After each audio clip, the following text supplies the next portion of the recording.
In the news this week, after a keenly fought competition of the highest standard, Russian state media announces the winner of its Young Musician of the Year award.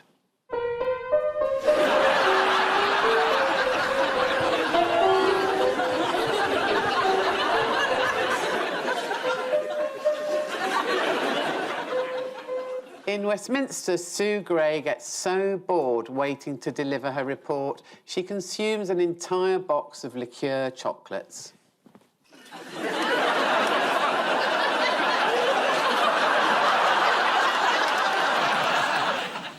And after a disappointing defeat, there are suspicions that the manager of Aldershot Town's half-time Orange was spiked with LSD. Does a penguin get cold? What way does your bath water go? Clockwise or anti-clockwise? When you take the bug out. Sam's had a lovely haircut. It's started to grow out now. Coops is here, working silently away. Robbie's over there. It's the first time he's been quiet today. Terry's brought a briefcase in, you know. He's got 4 Japanese talking dogs in there. On Ian's team tonight is a journalist who says she's baffled by people who don't use Twitter. To be fair to Ian, he's only just got rid of his wind-up telephone. Please welcome Camilla Long.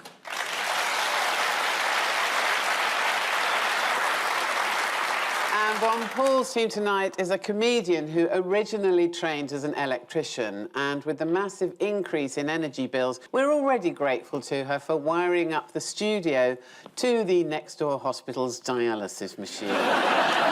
Please welcome Susie McCabe.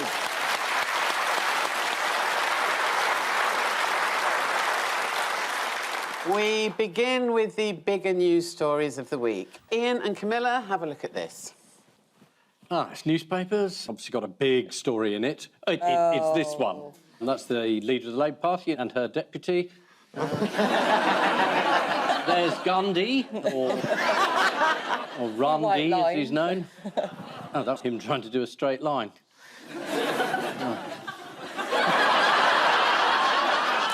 Well, this is the news about the way Shadow Minister Angela Rayner sits on a bench. And let's start with what did the political editor of the Mail on Sunday, Glenn Owen, splash all over the front page of his newspaper? Oh, well, I mean, there's a rude word for it, really, isn't there? I mean, you know, the truth. This is a story sort of bubbled up at the beginning of the week, that Angela Rayner had been distracting Boris by crossing and uncrossing her legs like Sharon Stone in Basic Instinct. And so Angela had been sort of brought into this by an anonymous Tory MP who said that this was all happening. Anyway, obviously Angela was very upset about this, and was so upset about this that she repeatedly tweeted about it and went on Lorraine and wore a trouser suit in order to make the feminist point that obviously it's very disappointing that her grandula is the subject of everybody's... Sorry, Ian's looking at me and saying, what's this woman talking about? You know what this is about, Ian, come on. I do, I just hadn't heard that word before. I read the story originally in the Mail on Sunday, and it said Angela Rayner disrupted Boris's Oxford Union debating skills. And I thought, well, this isn't true because he doesn't have any debating. He has a modest sort of after-dinner comedy skills, providing you don't interrupt him. And if you do, he goes mental, as happens in the Commons. So I thought, well, this is a very strange story. But then it turned out that she had been making jokes about it. Yes, on a podcast. Yes. She actually even sort of used a rude word for it. And I began with... Is that the word you've repeated? No, it's not. It was a very similar word. It does begin with a G. I think we're going to be showing that word later. So. Oh, right. In what way? In what way? I'm going to be uncrossing my legs. I have tried crossing and uncrossing my legs, but unfortunately I have fat lady pants, so I had a hysterectomy, and unwittingly. Ian, have you ever seen Basic Instinct? I'm glad we got here so quick. Only we knew that legs is what distracted Boris at the start of the pandemic, because we could have had Chris Whitty get into Cobra meetings in his pants. And he might just have paid attention to him at that point. I'd pay attention. A spokesman for Angela Rayner has described it as categorically untrue. Should we just give the journalist who wrote the story the benefit of the doubt? Because I'm sure he's a lovely man. Has he fallen onto a hot cross bun? Do you think the story about distracting someone was actually trying to distract us? What else could it be distracting from? Is it a party? Is it a Partygate thing? Was Boris upset about Partygate? So he's the Tory MP in the. We've not considered that he is the Tory MP giving that quote. Have you got any evidence for that? No. Apart from. Well, I suggest we just run with it.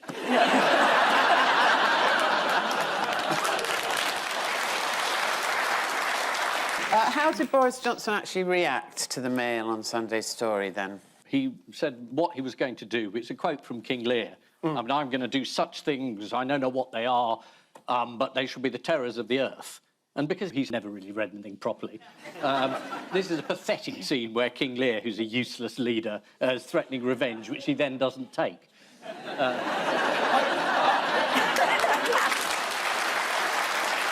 I thought his reaction was to start watching porn in the House of Commons.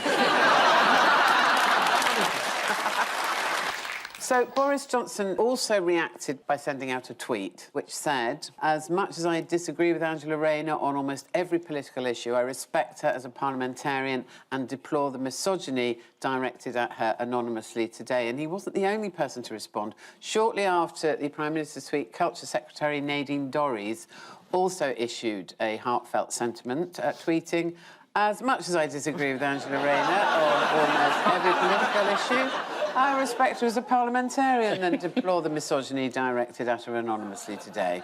And to think she criticises the BBC for putting out repeats, for God's sake.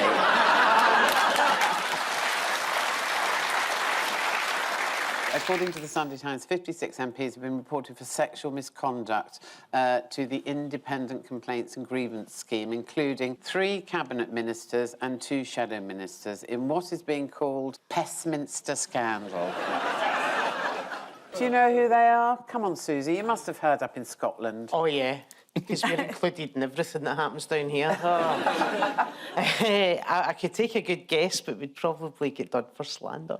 Well, they can edit it out. Go on. Yeah, that's fine. Just have a go.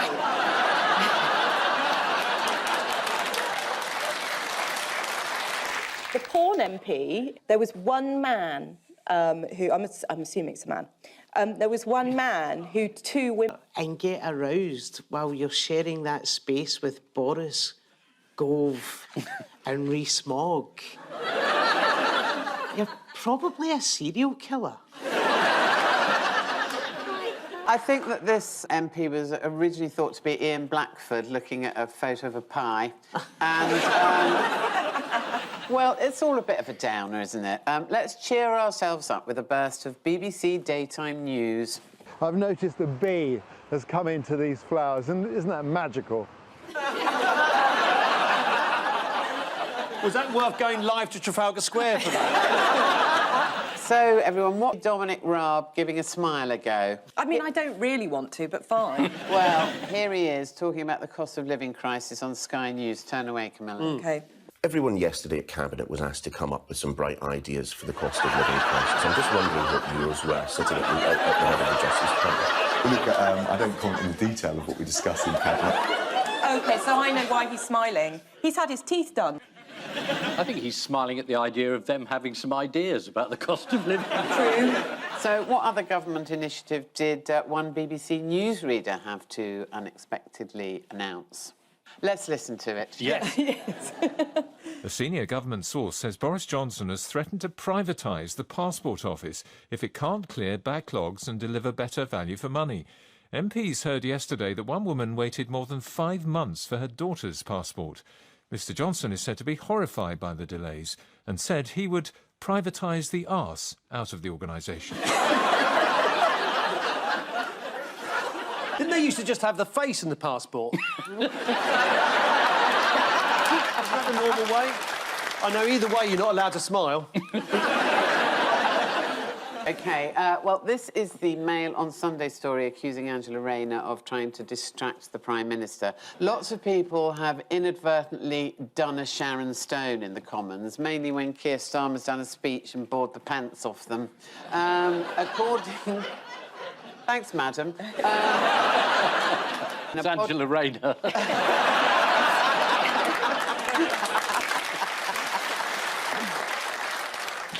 Also this week, the government was found to have acted unlawfully by discharging people into care homes without testing. Matt Hancock claims he wasn't told that COVID could be passed on asymptomatically. Well, to be fair, he might have been told, but he had Gina Coladangelo's tongue in his ear at the time. So, moving on, Paul and Susie. Yes. Take a look at this. Don't know who that is. Union Jack tablecloth being wiped down. That's obviously not Prince Andrew because he doesn't sweat. And there we are. Always drink the Guinness before it settles. Why are you drinking that? I don't know. I've no idea. Jubilee. Yes, indeed. The news that plans to celebrate the Platinum Jubilee have been released. Now, 4 nights of celebrations have been planned at Windsor Castle in May.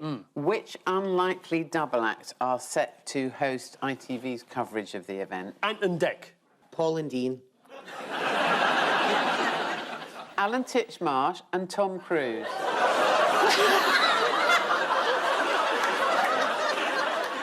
As a new double act.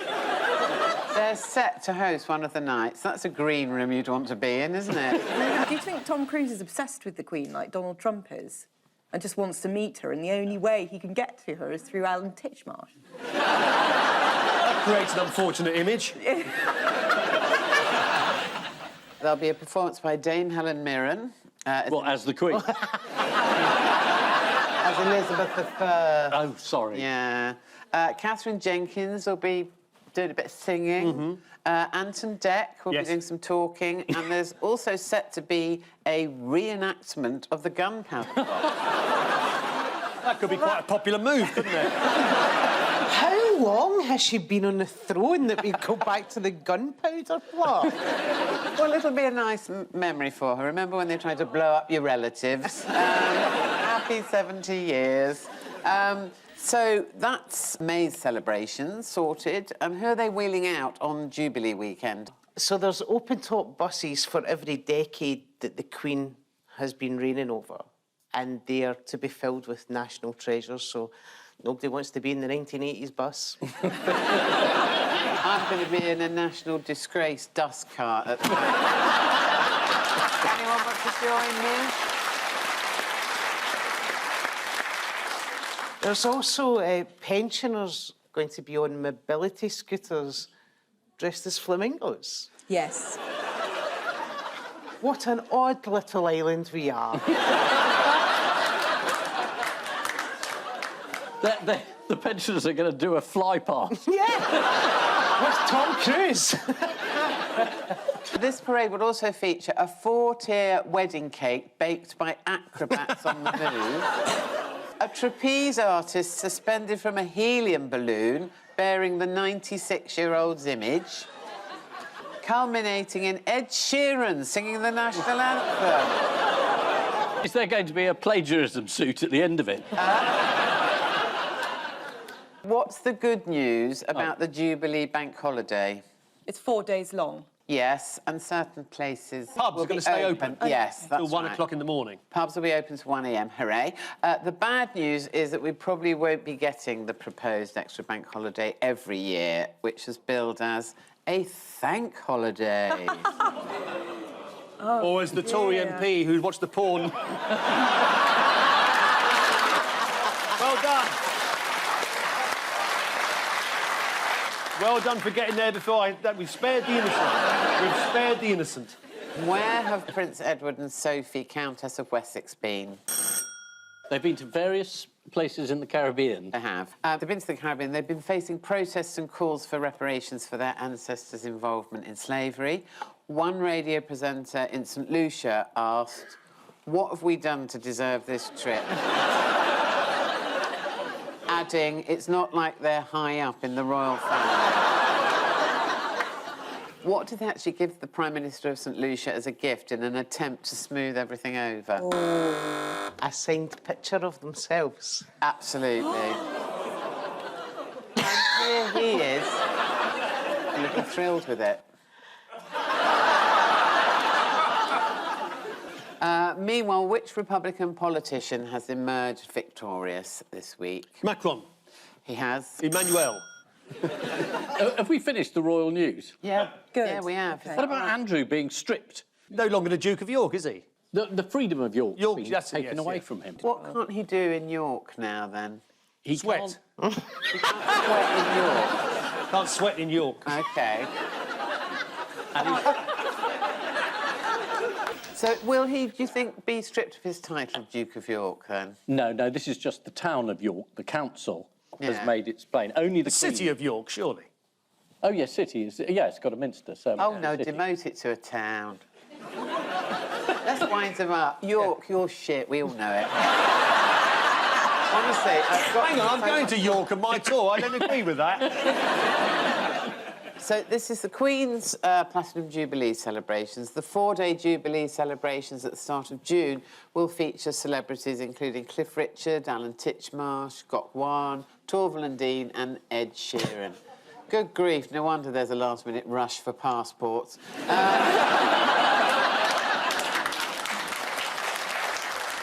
The Queen's Jubilee celebrations will include Tom Cruise, who was recently in the UK filming the latest Mission Impossible, in which he tries to rehabilitate Prince Andrew.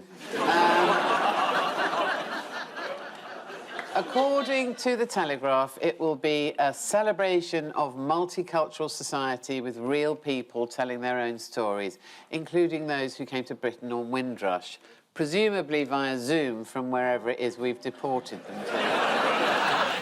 June the 5th has been designated National Thank You Day, where I assume the Queen goes around thanking us for all the money we give her. Oh, I say, some...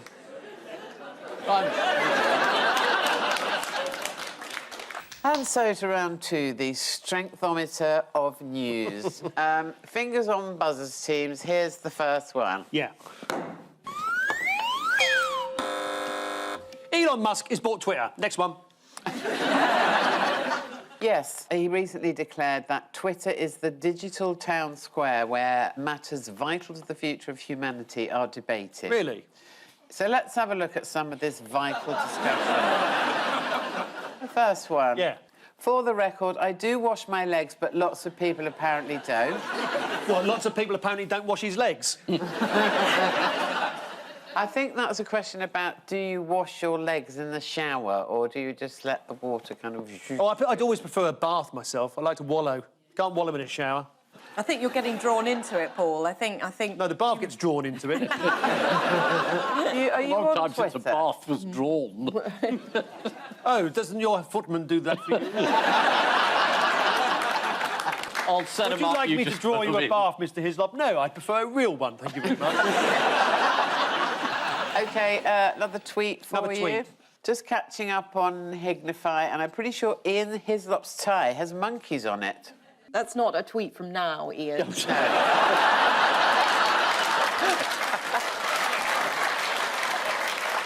And finally, a total tosser of massive proportions. You're finished, you fat wanker. I'll be off then.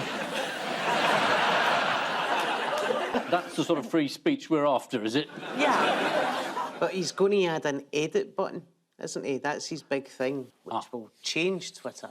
And then he tweeted that he was going to buy Coca-Cola and put cocaine back in it, so... should be a laugh. Just in time to watch old age pensioners dressed as flamingos.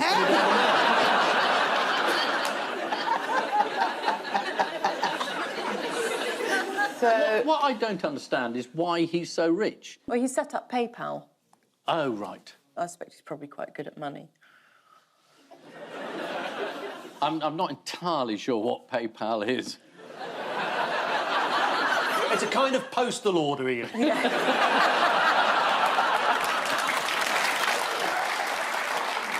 how would anyone describe Elon Musk?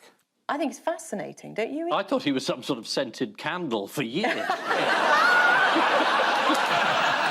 Well, Guardian columnist Marina Hyde described Musk as a sort of intergalactically successful Dominic Cummings. Well, there are people protesting about Elon Musk's takeover, and they are led by Philip Schofield, who's deleted his Twitter account in protest. Now rivers will run uphill and goats will mate with lions. Is this part of the Queen's Jubilee celebration? I hope so. I might watch that. Now, we already had a look at some tweets, but Yes. do you want to see some examples of things getting out of hand on Twitter? Yes. By all means. Yes. Now, are you familiar with Nicki Minaj, Ian? No. Oh, yes. Yes? Who did she have a falling out with? With Ricky Gervais. Ricky Minaj? No. Is this the testicles thing? Yes, it is. So who was it then? Oh, she was talking about the vaccine, wasn't she? was. And she was saying that it had made her cousin's balls swell up to the size of, I don't know, watermelons, and that he had been dumped at the altar by somebody as a result. Surely bounced at the order. Think of someone who used to come on the telly and talk about the vaccine and what we were going to do next. Not Chris Whitty. Yeah. It was Chris Whitty. It Did was she attack Chris Whitty? Yes, they Yes. had a Twitter spat. Uh-huh. The self-important, overexcitable diva was giving one of his Downing Street and was asked what he thought of Nicki Minaj's Twitter views on the vaccine. She'd issued this stark warning, which you've already said, really, about her cousin in Trinidad who wouldn't have the vaccine because his friend got it and became impotent, blah, blah, big testicles. And friend getting married, girlfriend called off the wedding, blah, blah, blah. And Chris Whitty said, people who go round trying to discourage people from taking the vaccine, which could be life-saving by peddling untruths, should be ashamed of themselves. Nicki then tweeted something else, but I can't be asked to tell you. And there was also a notorious incident involving Rachel Johnson and David Cameron. Do you know about this? Rachel Johnson sent a tweet asking David Cameron, why are you such an egg-faced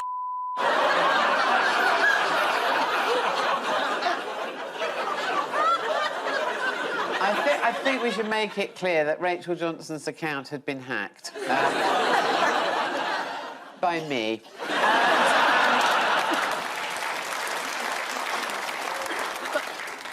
So, staying with technology, does anyone want to see a woman having a virtual reality tour of the House of Commons?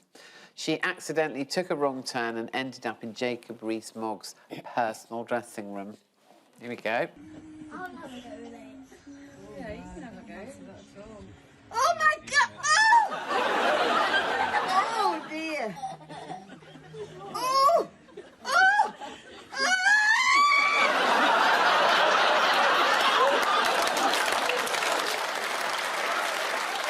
Fingers on buzzers. Yeah, absolutely. Here's the next one. We don't know. Next one. No, I don't. Oh, yes, go on, Em.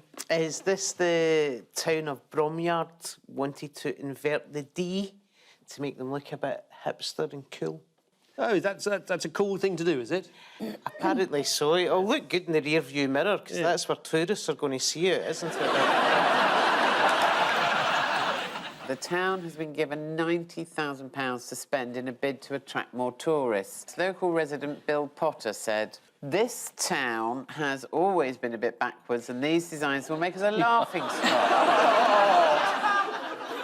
What might tourists lured to Bromyard by the backwards D see there? I know you don't know anything about the place, but you know. I bet there's an interesting church. There may well be. There's also a bronze sculpture of a resting sheep. That's never Anne Campbell. That yeah. looks more like a sister. And the sheep's only resting because it's got his feet stuck in concrete. That's cruel. Well, this has led locals to hope that, like with the concrete cows, Bromyard could become the Milton Keynes of the Midlands. Until someone pointed out that Milton Keynes of the Midlands is Milton Keynes. Meanwhile, why has a cricket club in Saddleworth had name-based trouble? Saddleworth. Saddleworth, yes. It's not worth anything anymore? Well, no, what happened was someone pinched the S from a stand in the ground that had been christened Old Bell's End. Oh! After the local pub. Here it is. I wouldn't be standing behind that if I was him. What has the Bank of England done to make its logo more inclusive to Wales, Scotland and Northern Ireland? Well, here's the old logo. Yeah. You can see. Right, that's that. What would you put in to represent Scotland? Would you be happy with a thistle? Flower Scotland? What is the Flower Scotland? Is it a thistle? Yeah. Jaggy. Small and jaggy. That's who we are. Rub is the wrong way, you get a rash. That's... Well... Shall we see what's on the new logo? Yes. Great. Oh, it's a Union Jack. Yeah, so they've replaced the St George's Cross with the Union Jack and removed the pile of money, because, of course, no one's got any of that anymore. And the overall rebrand cost £50,000, which included £22,300 on a new font. Finally, do you want to see what happened to BBC Radio Bristol's Chris Arnold when he tried to broadcast from Grand Pier in Weston-super-Mare this week? I bet he got soaked. Well, here he is. Oh, God, it goes up quite quickly, actually. Does it really? Wow, I've got a great view of the Grand Pier right now. I'm a bit concerned.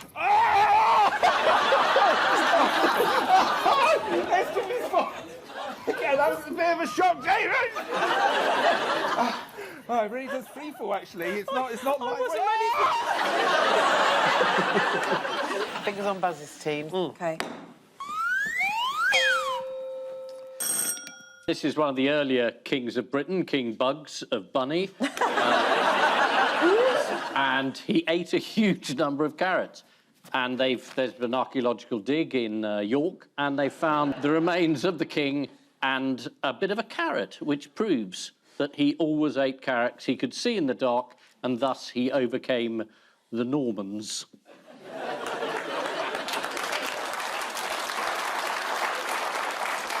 I can't believe that rubbish got a round of applause. It's the news that Anglo-Saxon kings weren't the big meat-eaters they were presumed to be. Is that why they were all called Egbert and Egfrith?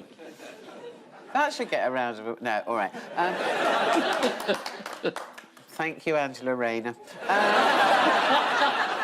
Researchers at Cambridge University examined the bones of skeletons and found they did not contain excess protein or signs of gout, as would be expected from a high-meat diet. What else did the researchers discover about Anglo-Saxon dining habits? They very rarely used Deliveroo. Peasants would host lavish meat feasts for their rulers from time to time, where people consumed over 4,000 calories in one sitting. Lightweights. Anyway. Speaking of feasts, do you want to see what one woman was served at a Toby Carvery recently? Oh. Yes, undoubtedly. It's a foot-long pig-in-blanket hot dog. Very unattractive, isn't it? I have never been more assured that I'm a lesbian.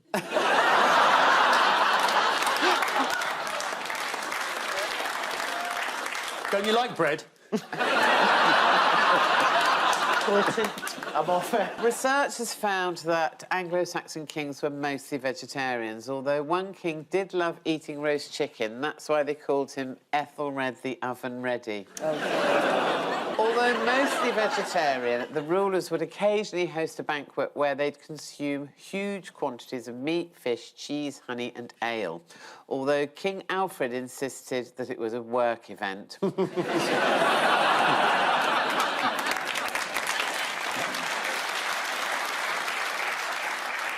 Time now for the odd one out round. Just one between you this week. Your four are Nicola Sturgeon, Hugh Edwards, Jack Black and Mark Selby? I don't know at all. Well, Jack Black was a rat catcher. You can see there's a rat in his pocket. Victorian rat catcher. And Nicola Sturgeon catches... Dinosaurs who are on the loose and then helps their teeth. Mark Selby, Ian, what do you know about him? He's a snooker player, I think. Yeah. He's operating Hugh Edwards with a long stick. All had closer encounters with rats, apart from Mark Selby, because a pigeon landed when he was playing snooker the other day at the World Championship. Landed on the table. Did it? Yeah, but that may not be the right answer. I can give you a clue. Do you want a clue? Yes, and if it includes the answer, that would be even better. The town of Hamelin could also have been in here. Oh, well, that's... OK, so this is a rat thing. They all employed these people to get rid of rats. The rat catcher is the odd one out because everyone's had a close encounter with a pigeon apart from the rat catcher. Well, you are right, but not for the right reason. But that doesn't matter. You're right, so well done.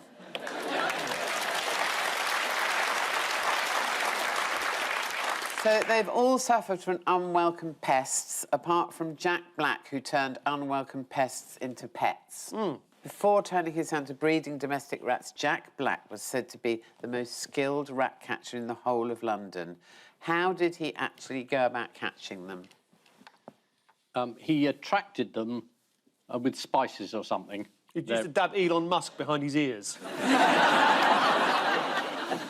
He was actually said to have employed badgers, a monkey and 2 raccoons, but found that a combination of ferrets to sniff out the rats and dogs to sniff out the lost ferrets to be the best combination. How do you employ a badger?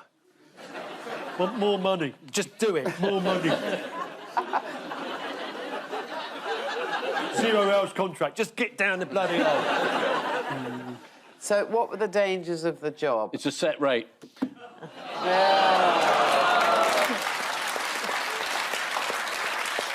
Good joke. What do you think the main danger is of being a rat catcher? Catching rats. Fleas while on rats, which... What might rats do to you? Bite you. Yes, they might bite you. charades. That's right. So, yeah, being bitten. Apart from being surrounded by rats, what else made Jack stand out? Well, he was... Oh, he looked quite weird. He did? He had sort of big bushy beard and a sort of beetly brow and... He did, but also his clothes were a bit weird. He sauntered around London in white leather pants, a scarlet waistcoat, a green topcoat and a sash emblazoned with metal rat-shaped medallions, which he said had been presented to him by Queen Victoria herself, when in fact he had made them by secretly melting down his wife's saucepans. Which unwelcome pest accosted snooker player Mark Selby? Pigeon. Yes, that's right. The reigning world champion was playing Yang Bingtao at the Crucible when a pigeon landed on the table. Let's have a look, shall we? Yeah. Absolutely extraordinary.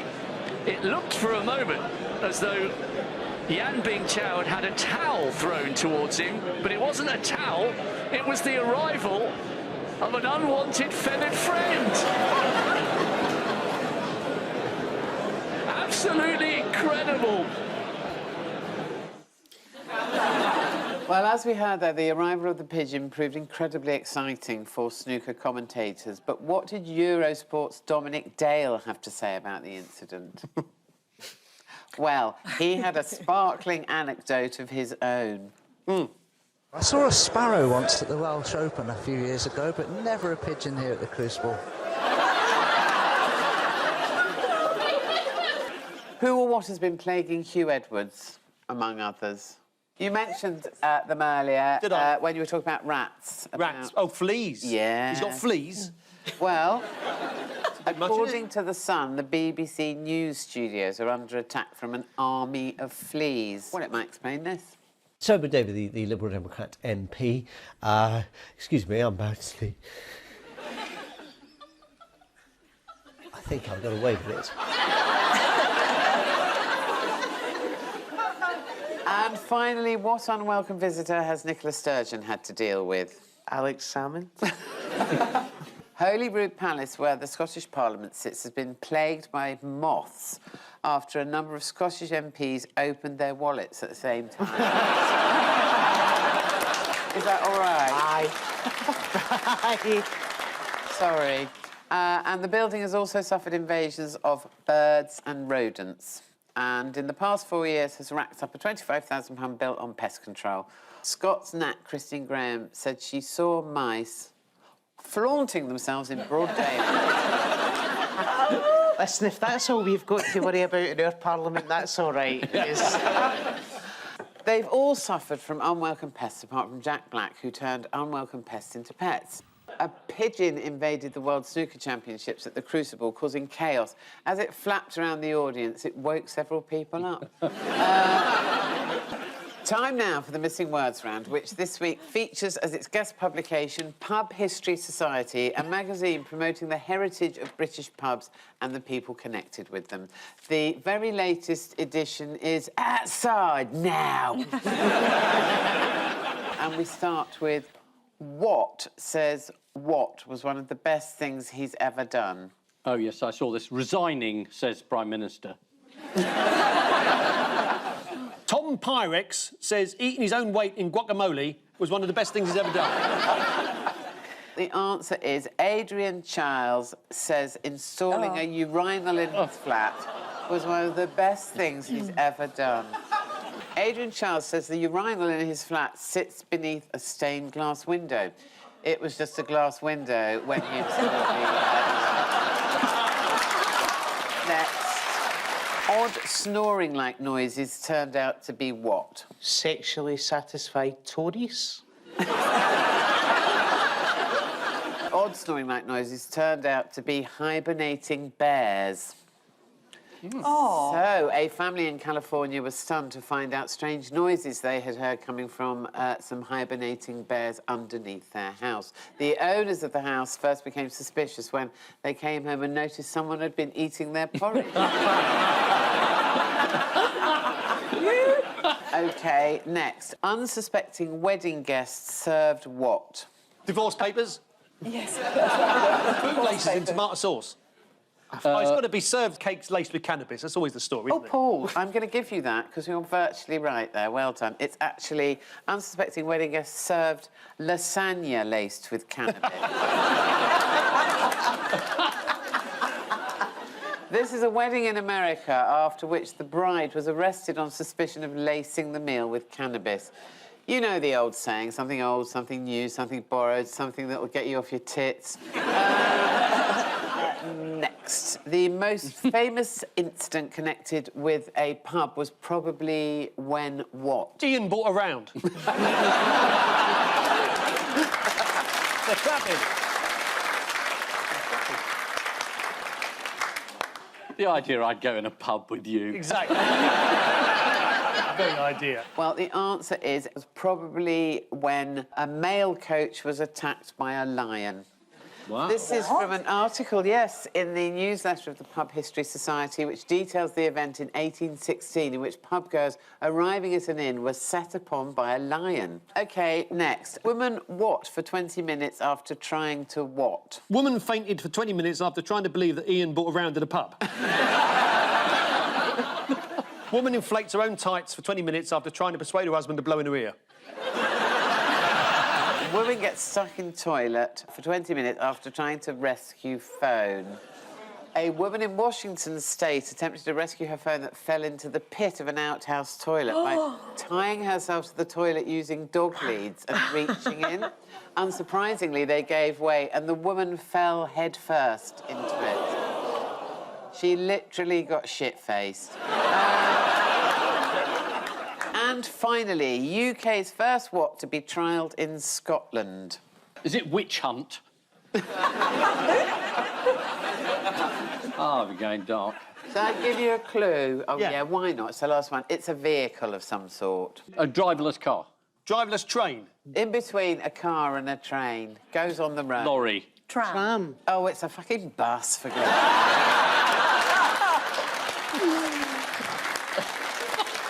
Sorry. I was expecting the word fucking to appear in there. UK's first fucking bus to be trialled in Scotland.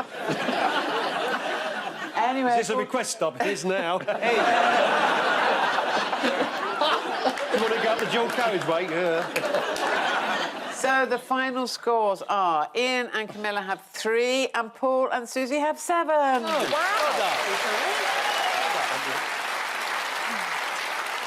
On which note, we say thank you to our panellists, Ian Hislop and Camilla Long, Paul Merton and Susie McCabe, and I leave you with the news that as Sajid Javid looks for ways to cut NHS waiting times, a new medical breakthrough could allow men to carry out their own prostate checks.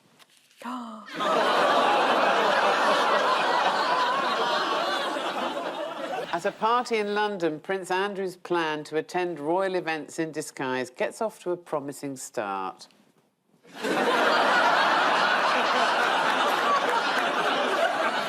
And at the Louvre, French police are baffled as to how a daring art thief managed to walk out with the Mona Lisa. Good night. Lights are flashing through the night. We're stepping into something bright. Skyline dances with the dawn till the past is gone, gone, gone. Street filled with a neon glow. We're ready for the future show. Echoes of the city's cheer, bringing in a brand new year. With fireworks and sweet champagne, we're dancing in the midnight rain. Let's toast to dreams that bring us near, bringing in a brand new year. Time is racing, can't stand still. We're chasing down that next big thrill. Voices rise, we've nothing to fear, bringing in. Had heard coming from some hibernating bears underneath their house. The owners of the house first became suspicious when they came home and noticed someone had been eating their porridge. OK, next. Unsuspecting wedding guests served what? Divorce papers? Yes. Fruit laces in tomato sauce. It's got to be served cakes laced with cannabis. That's always the story, isn't it? Paul, I'm going to give you that because you're virtually right there. Well done. It's actually unsuspecting wedding guests served lasagna laced with cannabis. This is a wedding in America after which the bride was arrested on suspicion of lacing the meal with cannabis. You know the old saying, something old, something new, something borrowed, something that will get you off your tits. Next, the most famous incident connected with a pub was probably when what? Ian bought a round. They're clapping. The idea I'd go in a pub with you. Exactly. Very idea. Well, the answer is it was probably when a male coach was attacked by a lion. Wow. This is from an article, yes, in the newsletter of the Pub History Society, which details the event in 1816 in which pubgoers arriving at an inn were set upon by a lion. OK, next. Woman what for 20 minutes after trying to what? Woman fainted for 20 minutes after trying to believe that Ian bought a round at a pub. Woman inflates her own tights for 20 minutes after trying to persuade her husband to blow in her ear. Woman gets stuck in toilet for 20 minutes after trying to rescue phone. A woman in Washington state attempted to rescue her phone that fell into the pit of an outhouse toilet by tying herself to the toilet using dog leads and reaching in. Unsurprisingly, they gave way and the woman fell head first into it. She literally got shit-faced. And finally, UK's first what to be trialled in Scotland? Is it Witch Hunt? Oh, we're going dark. Shall I give you a clue? Oh, yeah, why not? It's the last one. It's a vehicle of some sort. A driverless car. Driverless train. In between a car and a train. Goes on the road. Lorry. Tram. Oh, it's a fucking bus, for God's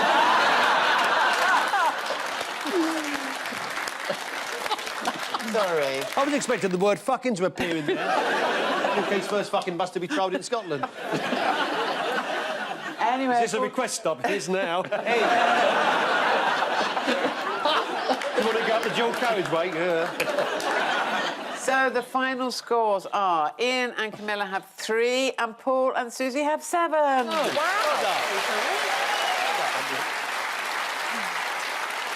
On which note, we say thank you to our panellists, Ian Hislop and Camilla Long, Paul Merton and Susie McCabe, and I leave you with the news that as Sajid Javid looks for ways to cut NHS waiting times, a new medical breakthrough could allow men to carry out their own prostate checks.